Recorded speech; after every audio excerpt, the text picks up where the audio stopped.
Welcome to the deep dive. Today, we're tackling, well, a pretty big question. What makes for a truly successful life? It's something we all think about. And you've shared a fascinating excerpt with us from Unlock Your Mind's Full Potential. Yes. I'm really excited to dig into it, to see, what insights we can uncover together. I think our listeners are in for a treat because this excerpt, it's packed with inspiring stories. It is. And it's, it goes beyond just like the motivational stuff. This excerpt really digs into the mindset, the habits, the things that actually drive success, like real tangible success. Okay, I like that. So the book, it dives right in, right off the bat, and it emphasizes the power of belief. It even starts with that classic Henry Ford quote, the one that everyone's heard. Whether you think you can and you think you can't, you're right. I mean, that quote, it's been around forever, right? It's got to be for a reason. Why do you think it's so enduring? What makes it so powerful? Well, it goes beyond just being like a nice saying. It really gets to the core of self-fulfilling prophecies because when you believe in yourself, it changes things. It changes how you act, how you keep going when things are tough. It even changes how other people see you. It's like a chain reaction. It's a chain reaction, yeah. And the excerpt uses Oprah Winfrey as like a prime example of this. I mean, you become what you believe. That's a mantra she's lived by, and wow, look at what she's accomplished. It's got to be more than just coincidence, right? Oh, absolutely. Oprah's story is so powerful because, well, it kind of dismantles this idea that success is like predetermined. She faced some huge obstacles, but her belief in herself and her vision, that was like her guiding force. And that's what makes this concept so relevant to everyone, really, no matter their background, their starting point. Yeah, you're right. It's like that belief, it gave her the energy to keep pushing forward, even when things were rough. Yeah. And speaking of tough, the excerpt, it doesn't shy away from talking about failure. In fact, it says that failure is not the opposite of success, it's a part of it. I really like that. It's like a shift in perspective. What are your thoughts on that? It's huge. It's about detaching failure from, how we see ourselves, our sense of worth. The excerpt even uses Thomas Edison as an example. His 10,000 failed attempts to make the light bulb. He didn't see them as failures. He saw them as like necessary steps along the way. Yeah. It's like you have to go through the messy stuff to get to the good stuff, right? Exactly. And that's where resilience comes in, right? This ability to bounce back. The book even quotes Winston Churchill on this. Success consists of going from failure to failure without loss of enthusiasm. I mean, that's the kind of mindset I'd love to have. Absolutely. Think about it. If we let every setback, completely derail us, we'd never get anywhere.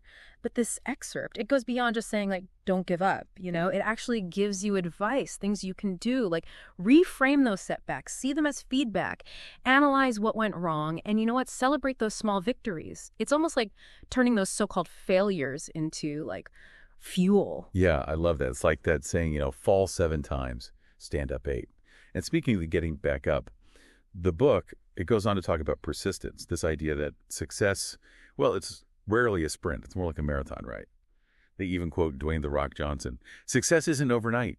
It's when every day you get a little better than the day before. It all adds up. And I mean, his success definitely didn't happen overnight. No, not at all. And it's, it's like compound interest, but for effort.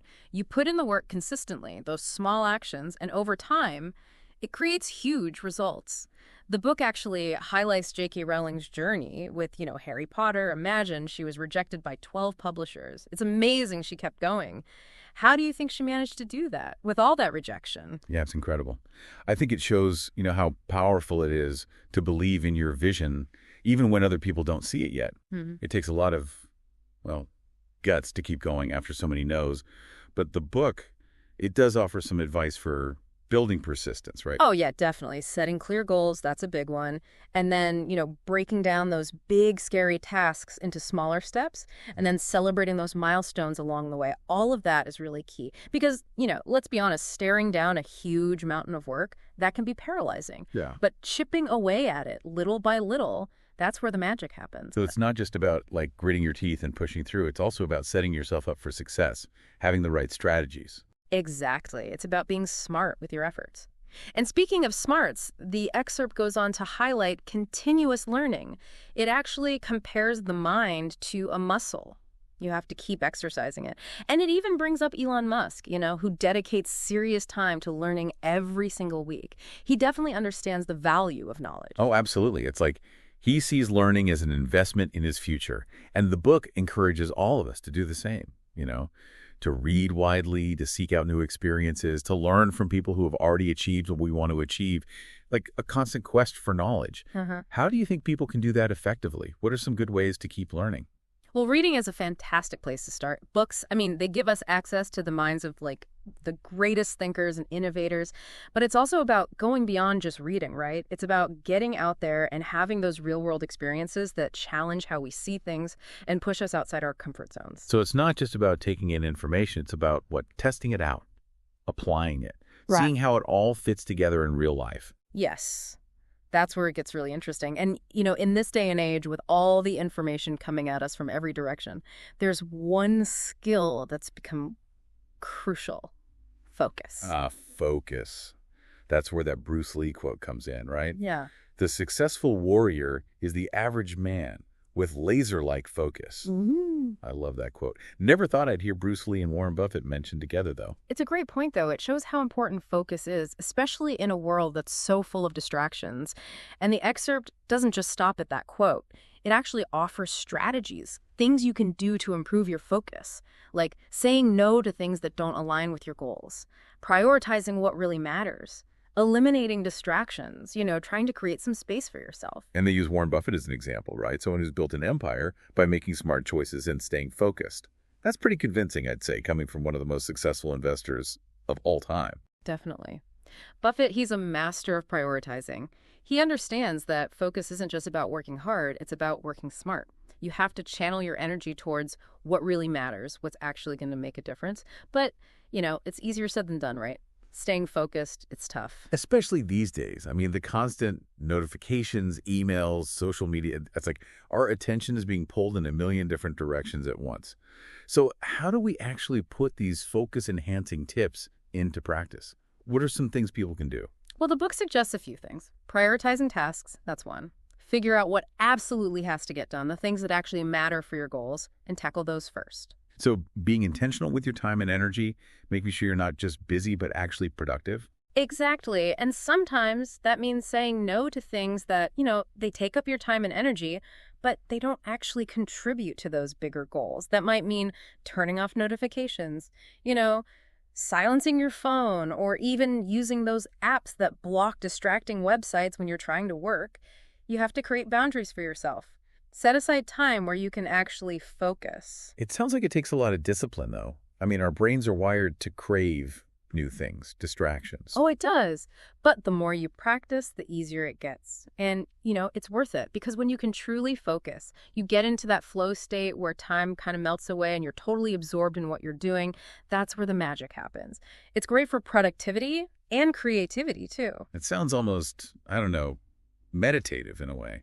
In a way, it is. And that's where mindfulness comes in. The excerpt, it actually suggests practicing mindfulness to improve your focus. I've heard a lot about mindfulness, but I've always been a bit skeptical.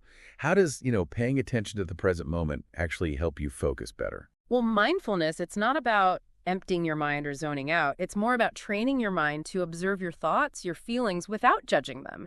That way you can catch yourself when your attention starts to wander and, gently guide it back. You're building a mental muscle for staying present. So it's less about fighting those distractions and more about noticing them and then choosing where you want to focus. That's really interesting. Exactly. And it's a skill. Like any skill, it takes practice. But the more you practice, the better you get at recognizing those distractions and then choosing to stay focused on the things that actually matter. Okay, so we've talked about belief, about embracing failure, persistence, continuous learning and focus. These are all, they're crucial for success. But there's one more idea in this excerpt that I think is really fascinating. The idea that real growth, it happens outside our comfort zones. This is the part where we have to, get a little uncomfortable, right? Yeah. Where we push ourselves and see those challenges as opportunities to grow. Exactly. The excerpt, it makes the point that real growth, it doesn't really happen when we're just playing it safe, sticking with what we know. There's this great quote from Marissa Mayer, the former CEO of Yahoo. She says, "I always did something I was a little not ready to do. I think that's how you grow." It takes courage to do that, to step outside of what's comfortable. It does. It's like we have to resist that urge to just stay in our safe little bubbles. Yeah, you have to break out of the bubble sometimes. Think of it like a muscle. If Yeah. you only ever lift the same weight, you're going to hit a plateau. But if you push yourself, if you lift a little heavier each time, that's how you get stronger. It's the same with personal growth and professional growth, too. So it's not just about getting new knowledge or having new experiences. It's also about challenging yourself, stretching your limits, even if it feels a little uncomfortable. Exactly. That's where the breakthroughs happen, you know? When we're a little scared, a little unsure, that's when we discover things about ourselves, strengths we didn't even know we had. That's a great point. How do we do that? How do we find the courage to actually embrace those moments of discomfort, especially when, it's natural to want to avoid them? That is a great question, and it's one that we're going to dive into in the next part of our deep dive. Ooh, I can't wait. Stay tuned, folks, because this is where things get really interesting. We're going to be talking about how to actually put all of this into practice, how to take those steps towards unlocking your true potential. Welcome back to the deep dive. In part one, we dug into those principles from Unlock Your Mind's Full Potential, but now's the fun part, right? Figuring out how to actually use all of this stuff. It's like having a recipe for an amazing cake, but now we got to, actually bake it. I like the recipe analogy. It's so easy to read about all these great ideas, but then, the real work starts when you actually have to put them into practice. Exactly. So let's start with one of the foundational things in this excerpt, belief. It's easy to say, believe in yourself, but how do you actually do that? How do you cultivate that kind of unshakable belief, especially when, self-doubt creeps in? We all have those moments. Yeah, we do. It actually gives us some, practical tools for this. One that really stands out is positive self-talk. It's that idea of, consciously replacing those negative thoughts, the ones that tend to, spiral out of control, with more positive ones. Okay, I've heard of this, but honestly, it's always felt a bit, cheesy to me. Does saying nice things to yourself actually make a difference? It's not just about mindless repetition. It's about actually shifting that inner voice, that inner narrative. Imagine you're facing a challenge, right? And that little voice in your head says, I can't do this. Instead of just letting it take over, you counter it. You say, I'm capable. I can figure this out. It's about training your mind to focus on what's possible, not what's holding you back. So it's kind of like, changing the soundtrack in your head? Yeah. Replacing that negative soundtrack with something a little more empowering? I can see how that could help. Yeah, exactly. And it takes time. It takes practice. But the more you do it, the more you consciously choose those empowering thoughts, the more they become your default setting. And the excerpt, it doesn't stop there. It also talks about visualization as a tool to help strengthen belief. Oh, a visualization. Okay, this is another one I've always been curious about. Yeah. Is it really more than just daydreaming? Well, it's about creating a really vivid picture in your mind, a picture of yourself succeeding. And you want to engage all your senses. What do you see, hear, feel? What does it even smell like when you achieve that goal? You're basically programming your mind for success. So you're not just hoping for that outcome. You're actually experiencing it in your mind. Yeah. Almost like a dress rehearsal. Exactly. And the excerpt, it emphasizes that the more real that visualization feels, the more it impacts your subconscious. It's those positive outcomes start to feel more attainable because you've already experienced them in a way. That makes sense. You're creating those neural pathways in your brain, making it more comfortable, the idea of you succeeding. But it's not all just inner work, is it? The book also talks about the importance of surrounding yourself with the right people. Oh, absolutely. The people we spend our time with, they have a huge impact on us, on our beliefs, our attitudes, everything. If you're surrounded by negativity, by people who doubt you, it's going to be that much harder to, to stay positive, to believe in yourself. It's like that saying, you're the average of the 5 people you spend the most time with. Right. So if you want to be successful, you got to be picky about who you let into your inner circle. Exactly. Surround yourself with people who lift you up, who encourage you, who challenge you to grow. They're your personal cheer squad, your board of advisors, your partners in crime on this whole journey of unlocking your potential. I love that. It's you're building a support system, but for your dreams. A team of people who believe in you, even when you're doubting yourself. Exactly. And speaking of doubts, let's move on to how this excerpt deals with failure. It says that failure is not the opposite of success, it's a part of it. I mean, that's a pretty bold statement. How do you think that can help people, reframe their own experiences with setbacks, with things not going as planned? Well, I think it normalizes failure. We're so conditioned to fear it, to see it as a weakness. But this excerpt, it's saying, no, failure is just a stepping stone. It's a chance to learn something, to make adjustments. And the great thing is, it doesn't just tell you to, embrace failure. It gives you tools, things you can do. Remember Thomas Edison and his 10,000 attempts with the light bulb? This excerpt, it encourages us to think like that, to see those setbacks not as defeats, but as data points. So it's about analyzing what went wrong, figuring out the lessons, and then applying those lessons to whatever you do next. It's like turning those failures into like fuel for growth. Exactly. And it's about celebrating those small wins too. Yeah. Instead of dwelling on what went wrong, acknowledge the things that went right, no matter how small they might seem. Those little wins, they add up. They keep you going when things get tough. Speaking of tough, let's talk about persistence, that grit, that determination that keeps you going, even when things are hard. The excerpt argues that success, well, it rarely comes easy. It takes consistent effort and a willingness to just keep going, even when you face obstacles. They even quote Dwayne "The Rock" Johnson. Success isn't overnight. It's when every day you get a little better than the day before. It all adds up. That's powerful, isn't it? It is. And it connects back to that idea of, compound interest, but for effort. Small, consistent actions over time, they lead to huge results. And the excerpt, it uses J.K. Rowling as an example. Imagine 12 publishers rejected Harry Potter. That's incredible. It blows my mind. Most people, they would have given up after a few rejections, let alone 12. What do you think kept her going? I think it speaks to that power of having a vision and truly believing in it, even when other people don't. Rowling, she knew in her heart that Harry Potter, it had the potential to be something special, and she didn't let those rejections, stop her. It shows that success is not always about talent or even skill. It's about persistence, that refusal to give up. That's so inspiring, especially for anyone out there, facing rejection or setbacks. But the excerpt, it doesn't just tell inspiring stories. It gives us some concrete things we can do to actually build persistence. Oh, yeah, for sure. One of the most effective things is setting clear goals, ones that you can actually achieve. When you know exactly what you want, it's easier to stay motivated, to stay focused, even when things are hard. But it's not just about setting a big, crazy goal. You got to break it down. So it's about creating a roadmap, right? Breaking that huge goal into smaller steps so it feels less daunting. Exactly. And it's about celebrating those milestones as you go. Acknowledge your progress, no matter how small. Each step forward, each obstacle you overcome, that's a victory. And celebrating those wins, it keeps you motivated. It reinforces that belief that you can actually get where you want to go. I love that. It's like you're giving yourself a little pat on the back for every mile marker you pass in that marathon. Yeah. Okay, so we've talked about belief, about embracing failure and persistence. Those are all, about mindset. But the excerpt also dives into continuous learning. It compares the mind to a muscle, one that gets stronger the more you use it. So in a world that's, changing so fast, how do we actually keep our minds, sharp and adaptable? Well, one of the simplest and I think most effective things is reading. Read a lot and read widely. Books, they give you access to this huge universe of knowledge, of different perspectives. It expands how you see the world. It sparks new ideas. It's like having a conversation with some of the, greatest minds throughout history. It's amazing what you can learn from books.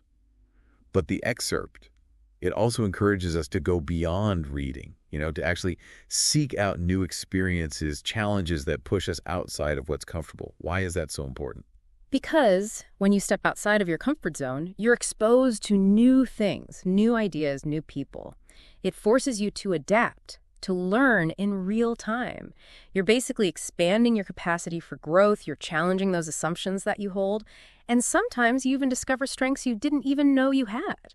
It's like, I don't know, it's like reading about a new culture versus actually going there and experiencing it yourself. You learn so much more when you're actually out there in the thick of it. Exactly. And it doesn't have to be something, drastic like traveling to a different country. It could be trying a new hobby, taking a class in something you know nothing about, even just starting a conversation with someone you wouldn't normally talk to. The point is to do things that challenge your perspective, that push you beyond your routine. So it's not just about knowledge from books. It's about wisdom from experience. That's where it all comes together. Yeah. And the excerpt, it goes a step further. It encourages us to seek out mentors, role models, people who embody those qualities and achievements that we want for ourselves. Mentorship. I've always found that so valuable. But how do you actually find those mentors, those guiding lights? Well, it could be someone you already know, a successful entrepreneur, a leader in your field, or even someone you admire from afar.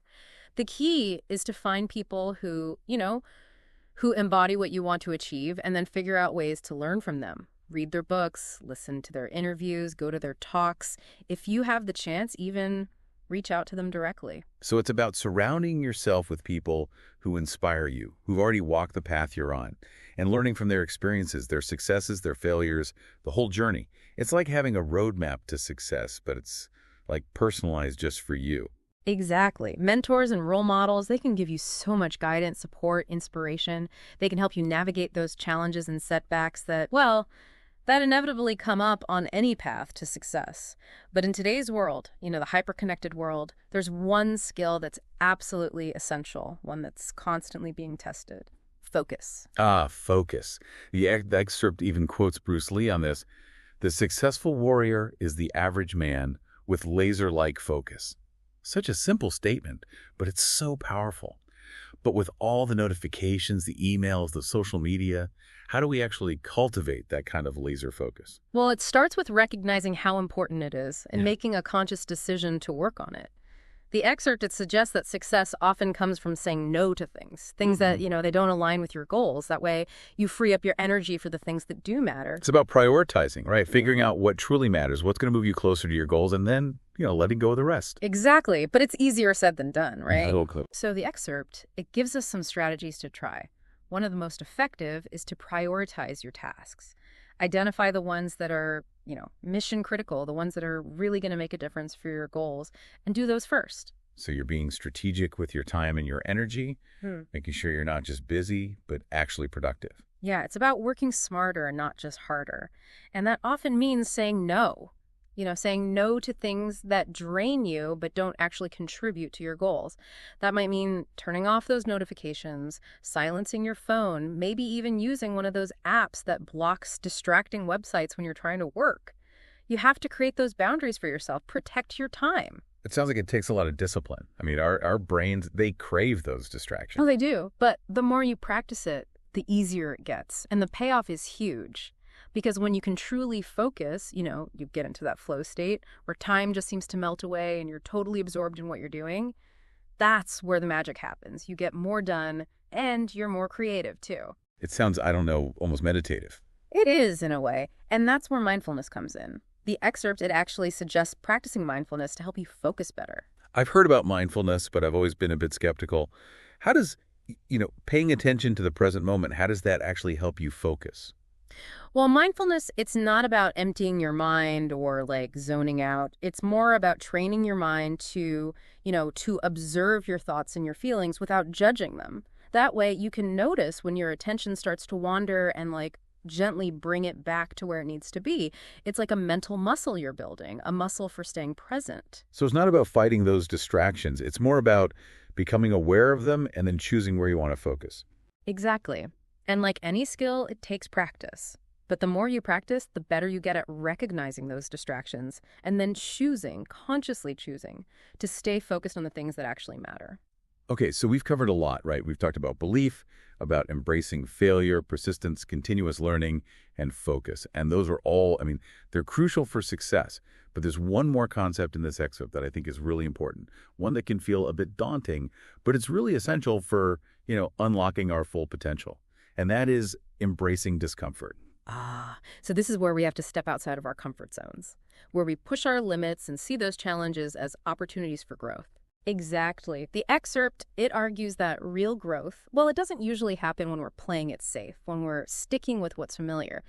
It's when we push those boundaries, when we challenge ourselves to do things that might feel scary or uncertain.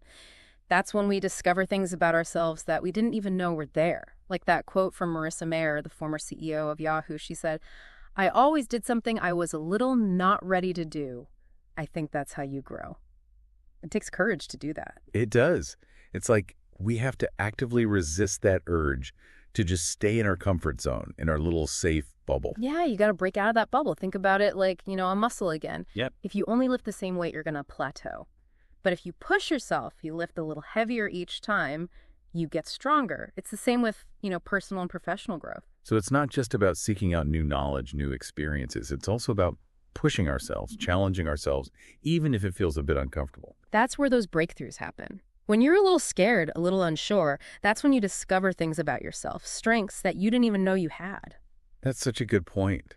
And How do we do that? How do we find the courage to actually embrace those moments of discomfort? I mean, our natural instinct is to avoid them, right? That's a great question, and it's one that we're going to dive into in the next part of our deep dive. We're going to be exploring some practical strategies for stepping outside of those comfort zones, for seeing challenges as opportunities to grow, and for cultivating that courage to push ourselves beyond what feels safe and familiar. I can't wait. Stay tuned, folks, because this is where things get really juicy.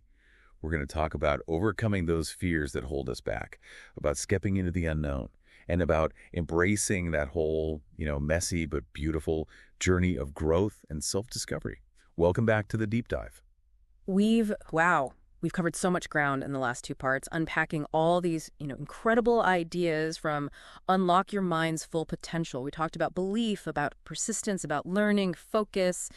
But, and this is the part I think a lot of people struggle with, how do we actually turn all of this, all these ideas into real change? It's like we've got this amazing toolkit, but now we have to figure out how to, actually use it. Yeah, I think that's a really common challenge. It's easy to get swept up in the inspiration, but then, putting it into practice, that's where the real work begins. Exactly. So instead of trying to, change our entire lives all at once, we should take smaller steps, more manageable steps. Exactly. You don't want to try to do everything at once, right? Pick one or two things, principles that really speak to you, and focus on those. Start small. Implement one change at a time. So, if someone's struggling with self-doubt, they could start with positive self-talk, just noticing those negative thoughts and, trying to replace them with something more positive. That's a great example. Or someone who wants to take more risks, they could set a small goal, something that pushes them just a little bit outside their comfort zone. It's about building that muscle, gradually. It's like we're training for a marathon, not a sprint. Yeah. Right? We got to pace ourselves, build up that endurance, and celebrate the small wins along the way. Yes. And that's where self-reflection comes in. The excerpt, it really emphasizes this, taking stock of your progress, noticing what's working, what's not. It's like checking in with yourself, right? Seeing how you're doing, making adjustments if you need to. Maybe set aside some time each week to, journal about it. Yeah. Reflect on what you've learned. Acknowledge your accomplishments. Yeah, those moments of reflection, they can be really powerful. They help you stay connected to your goals, notice those patterns in your behavior and make changes if you've kind of gotten off track. And remember, personal growth, it's a journey. It's not a destination, right? There are going to be bumps in the road, detours, unexpected challenges. That's all part of it. And that's where having a support system is so important, right? Yeah. The excerpt reminds us that we don't have to do this alone. You can lean on friends, family, mentors, even a therapist. They can offer encouragement, accountability, a different perspective when you need it.